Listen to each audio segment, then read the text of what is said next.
So I haven't taken the side panel off of this tub yet because I want you to be able to hear this sound that it makes. Do you hear that noise that it's making right there? Is not normal. Now I'm going to turn up to the second speed and back down to the first speed. I want you to hear this noise it's making. I haven't taken this pump out yet, but I can tell you before we take it out what we're going to find. So I'm going to go to high speed. That doesn't sound too bad, but listen to it when it goes about high speed back to low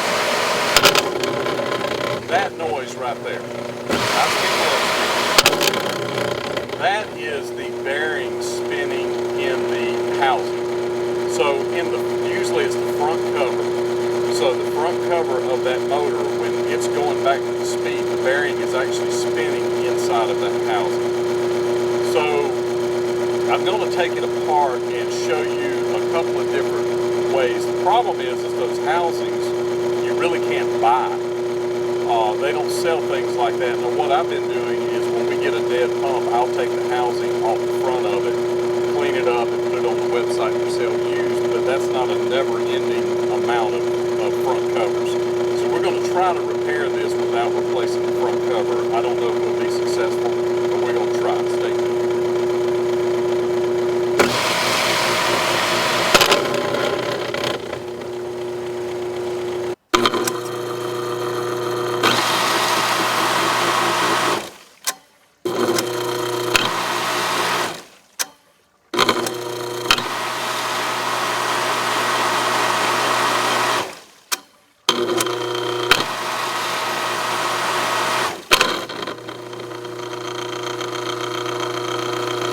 Alright, so I'm going to explain a couple of things. First, this is not an original pump. You can see this got this XP2E sticker on there. And Dynasties have two bleeders, and you can see they didn't hook this bleeder back up. Somebody stuck a fuse in it, which means this was a service tech that did this. So what should have happened is you should have pulled this one out, put a barb in it, and put a barb here. So when I put this thing back together, I will put this one over here and put a barb on it, and then put this one right here with the barb. You see they pulled the old fuse trick where they take a dead fuse and stick it up in there, put silicone on it to seal it. You can see it's full of silicone right there. I don't know if I can get the silicone out. I may have to cut it off and add an extension. So a couple of things that we're going to do. I'm going to give you the basics of removing a pump. This is one thing. You pull the slice valve keeper, you close it, so you twist it and do that. Now whether it's going to hold completely or not, I don't know. Got another slice valve keeper around here, which is going to be right here. Do that. And lastly, now you probably are not going to have this tool that I have, but you have something that will work. You can do what I'm getting ready to do with a pair of vice grips. I have this tool that's made for car radiator hoses that you can squeeze that right there with. So that's your bleeder hose. So now to get the pump out, I've already pulled the screws out of it on the sides, left and right. I've pulled the 7/16 bolts out. So you simply, you're going to lose some water. Even if the slice valves work, you still have water in here.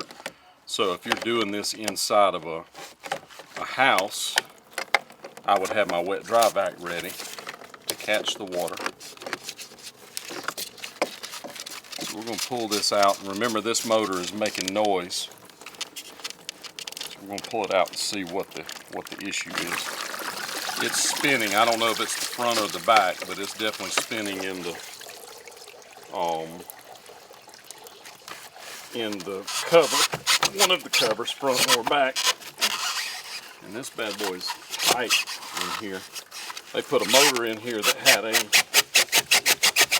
had this little top piece on it, and you can see it's hitting the foam. So I'm going to chip that foam away to give myself some room.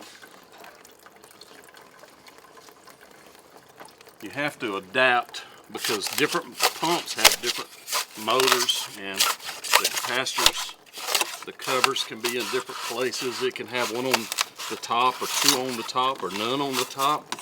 Depends on the brand and how many speeds and all that kind of stuff. So we're going to do that. Just that little bit of adjustment. Did that, and you see you got this. Now you see that this slice valve is clearly not holding tight. You can see the water coming out. And that's quite a bit of water. So I'm going to work on, in this particular case it really doesn't matter because I'm on a test stand.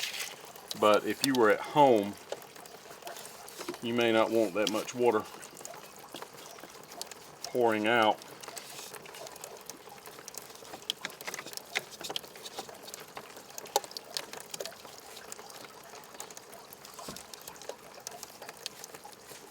And so in this particular case, that's not going to come loose. So what I'm going to do is take my knife and cut it off right there.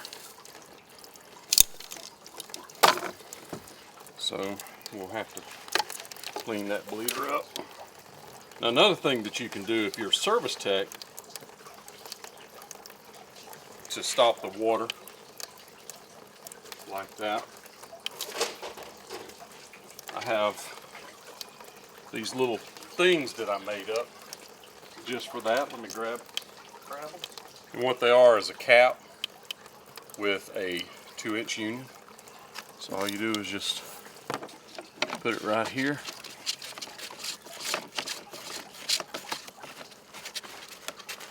And tighten it up, and it keeps the water from flowing. Well, there's all kinds of gaskets sitting around in here.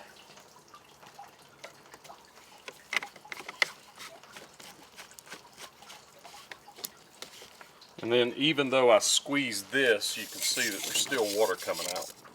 So for that, you take an old dead fuse, if you have it. Or you can even take something like trying to give you something more practical, because if you're a homeowner, you're probably not going to have a bad fuse sitting around. You can take a Sharpie and just plug it. So I've stopped the water flow for right now till we can work on the pump. Stay tuned. So if you've watched any of my videos, you know the drill. The first thing we're going to do is we're going to mark the wet end, the face, and the body.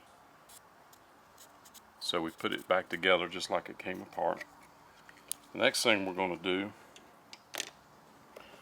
on this particular one, this is a 48 frame. It's a 48 frame XP2E, which is unusual. Normally XP2E is a 56 frame, but they do come in the 48 frame variety. So we're going to take the 4 through bolts out. And it looks like it may be the back cover, because I noticed that when I was taking the wires loose, it looks like there's a lot of trash in the back. So we're going to do that. We're going to take a flat screwdriver and a hammer. And you don't have to tap it much, just give it a little tappy, as Happy Gilmore would say. So you pull that off, and it is the back cover that's spinning. So if you see that right there, you see how shiny that right there looks. I'm going to zoom in so you can see it a little bit better. But that right there is where it is definitely spinning. So I'm going to zoom in so you can see. It's usually the front cover. Every now and again you'll see a back. This particular one is a back cover. So if you look, it has that look to the bearing. The bearing's smooth, you can see that. But I want you to look inside the cover right here, and you can see all this shrapnel, all this crap in here. That's where the bearing is spinning, literally inside of this housing. So I'm going to fix this, and I'm going to show you how to do it. Stay tuned. The first thing I'm going to do is I'm going to clean this.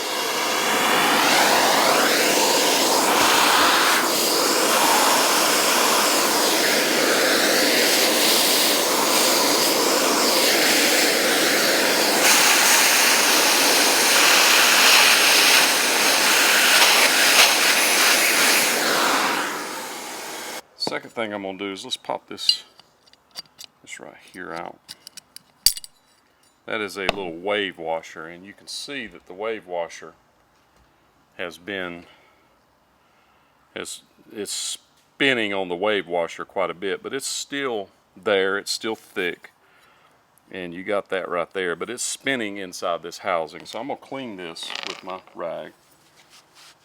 I'm going to put my rag down on my bench so I don't damage my bench.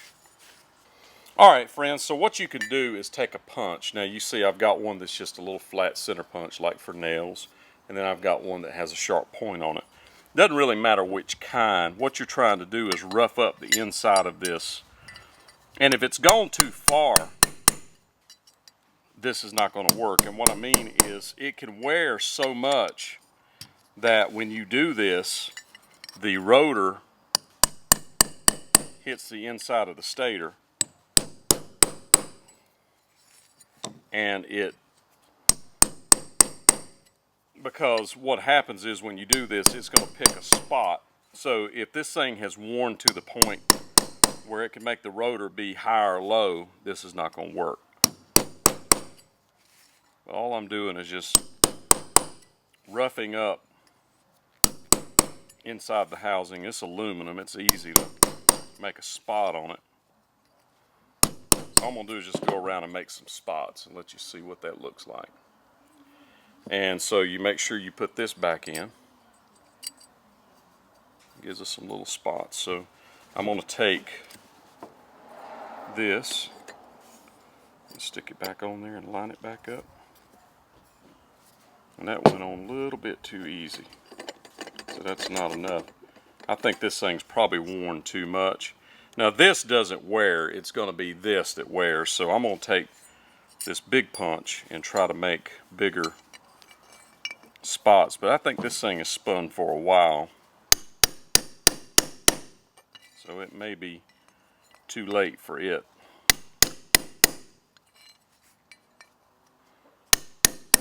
But this is something that you can definitely try.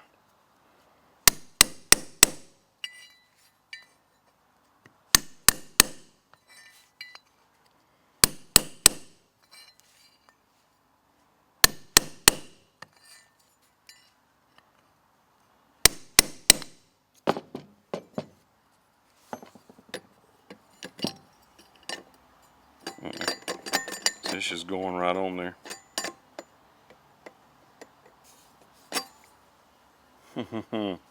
That thing is really worn, friends.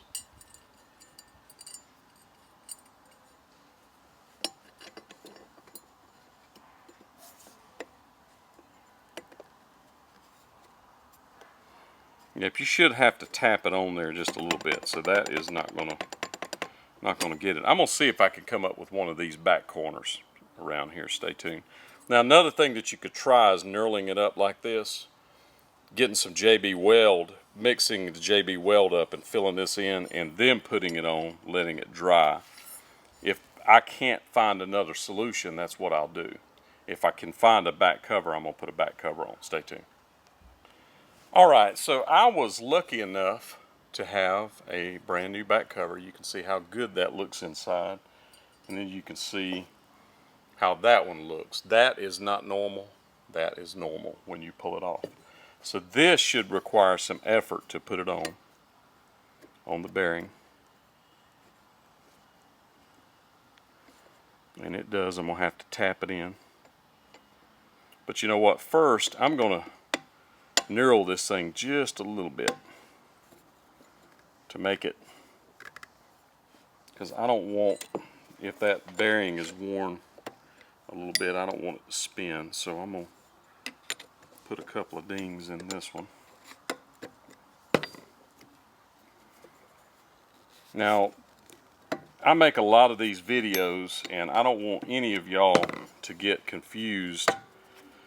I can have a little repair like this right here that I show you that you could use JB Weld or whatever, and then everybody thinks that they can take JB Weld and fix everything that could be wrong with their motor. That's not what this is. This is, if yours has that noise, I want you to know that it's a bearing spinning in a cover, and unless you can buy a cover or knurl it like this, and knurl probably is not the right word, but that's what I'm going to call it, and get real lucky, you're not going to fix it. Replacing the motor would be the right thing. So all I did was just roughed it up a little bit right there. So we're going to stick it on, line it up. You see I'm having to tap it into place, which means it's going to be tight on the bearing. And that should make it quiet.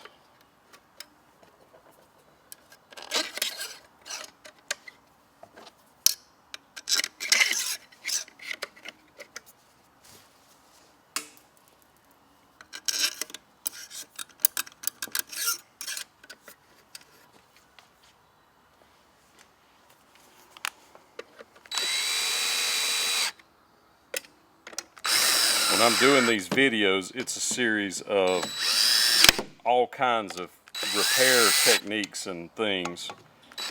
No one technique or no one video is going to fix every single hot tub. So you have to look at them exponentially, at all of them, to be sure that yours can be repaired by one of them. Seems to be nice and loose. So I'm going to pull this little black plastic cover off the back of the old cover here and pop it in here to seal it up. And I'm going to put her back in. And we're going to put water on her and fire her up and see what happens. Stay tuned. Alright, so we're going to fix these things right here. First thing you do after you cut that off, you can take your knife and just split this.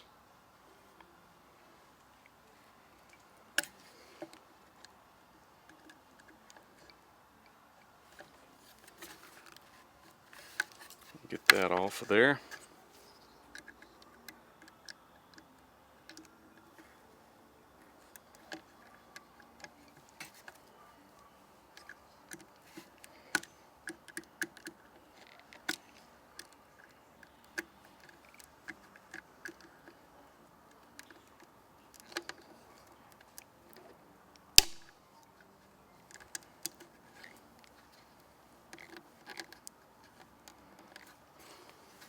This thing's being a pain.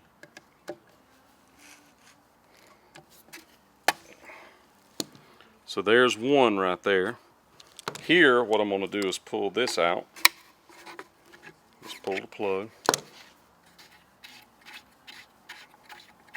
When they have a little O-ring on them, I don't believe in using the O-ring. I believe in using silicone. So we have these kits with the bleeder and silicone. This is an XP, an Aqua-Flo. So I use this type bleeder. And although they read this in the waterway, as far as the size of them, they both read the same as far as what they call them, but they do not fit each other. They're just slightly a different size. So we've got this one and that one. That looks almost like it was made in this thing. So, I don't know. But anyway, two different deals, but they're going to work. So now we're going to put this in the tub. Stay tuned. All right, so I'm going to make this as pretty as I can make it, but I can tell you it's not going to be real pretty. So I'm going to take this one off. So we at least stop the water for a period of time.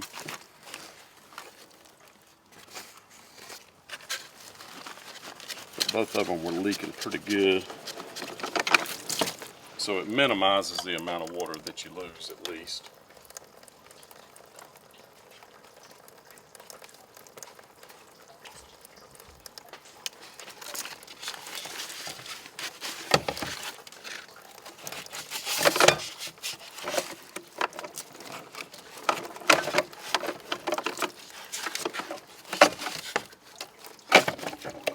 I've got somebody wanting to buy this tub, wants to come look at it.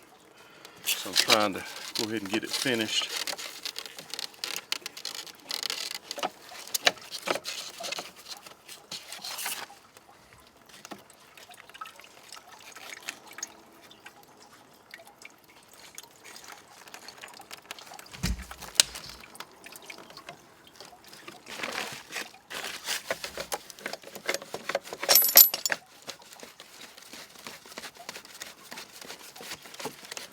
Alright, so the biggest thing is right here, this is really tight. So getting that gasket in place is going to be a bit of a challenge. I'm going to take my flat screwdriver and knock some foam out right there. So whoever squeezed this thing in here before, they didn't try to make room. This is a completely different size pump than what was in there. And they did not try to accommodate the size of the pump. They just forced it in here, I guess. Now sometimes you have to chip a little foam to get it to fit right.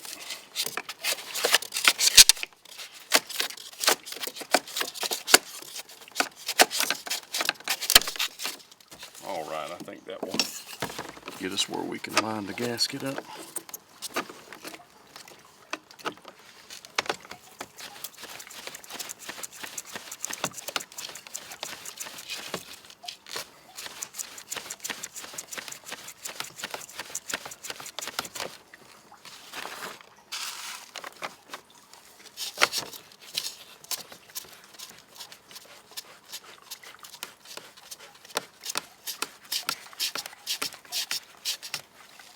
That seems to be correct. Hopefully my gasket lined up. Alright, so right here we're going to use a little bit of blue glue that are clearly leaking like crazy. This one I'm just going to blue glue this, and you can use clamps on these things. It ain't going to hurt them, but it's not pressure here for the most part. This is not a lot of pressure, so it's not usually an issue. Now you can see that thing is absolutely pouring. So I'm going to cut. Well, that thing ought not be doing that to tall, and it is.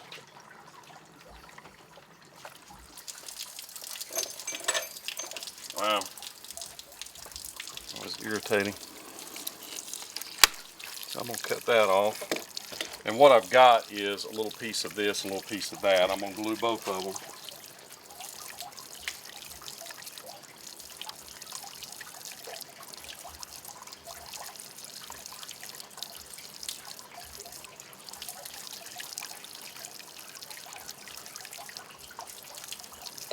And so what I did was put glue on both sides, push this up in there, and then stick this right on there.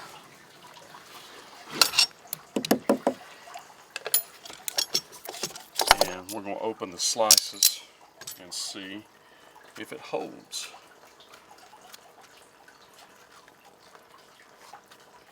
I believe it will. So I'm going to open this slice first. How tight these are.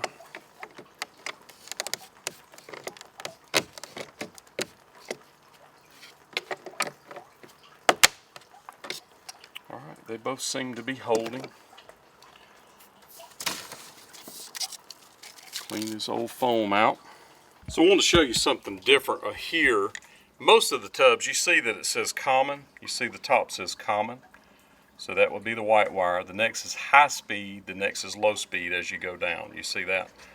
So normally black is low speed, red is high speed. On this pump, white, common, black is high speed, red is low speed at the bottom.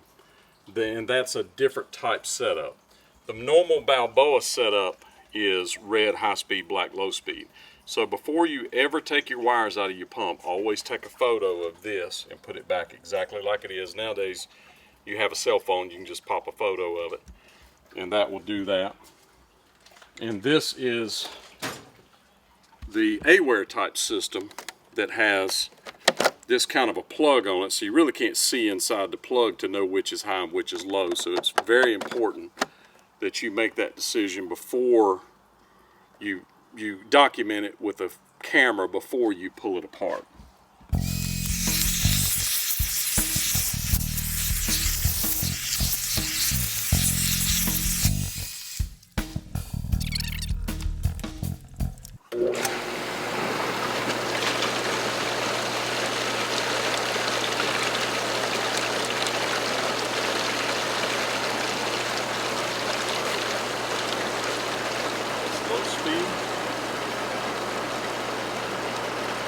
I'm going to turn pump 2 off. That's low speed, high speed, back to low speed.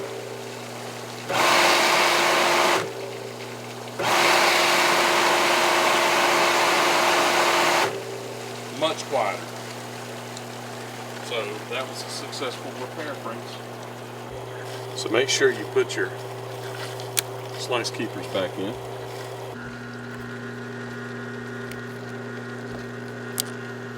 I'm going to let you hear it one more time. And I'm going to put this in.